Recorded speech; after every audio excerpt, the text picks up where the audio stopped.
నమస్కారములతో doctor V Bhanuchandra Telugu Wanaparthy జిల్లా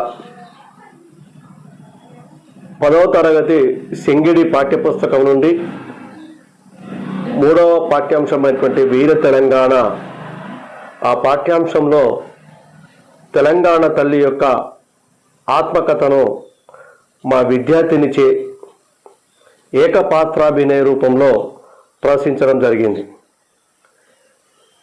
ఇట్టి కార్యక్రమంలో ఆ విద్యార్థిని యొక్క కృషి చాలా చక్కగా ఉంది. ఇంకేమైనా సూచనలు చేయదలుచుకుంటే మిత్రులు తగు సూచనలు చేయవలసిందిగా కోరుతున్నాను. అదేవిధంగా మా చిన్నారిని ఆశీర్వదించవలసిందిగా మనవి చేస్తున్నాను. ఇట్లు doctor V Bhanuchander Telugu school assistant, జిల్లా పరిషత్ ఉన్నత పాఠశాల ఏదుల మండలం, వనపర్తి జిల్లా.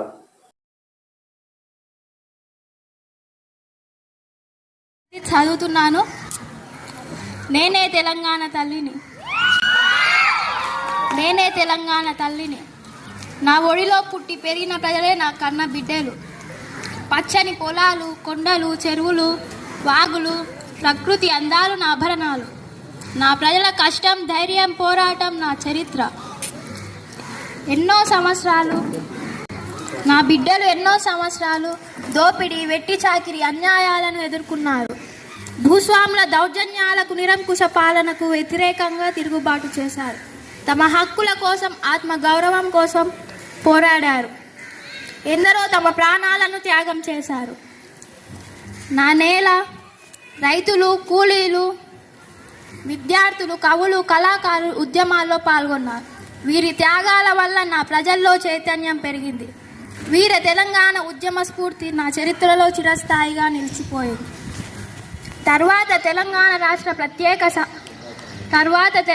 రాష్ట్ర సాధన కోసం నా బిడ్డలు మరో మహోద్యమాన్ని చేపట్టారు.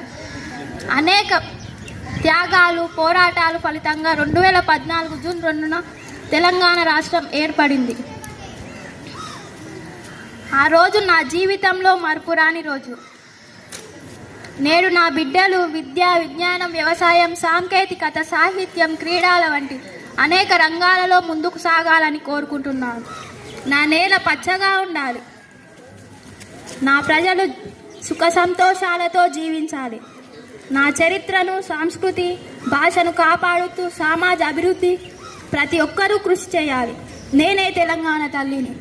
నా బిడ్డలు వీరత్వం, త్యాగం, ఆత్మగౌరవమే నా సంపద. జై తెలంగాణ. Thank you.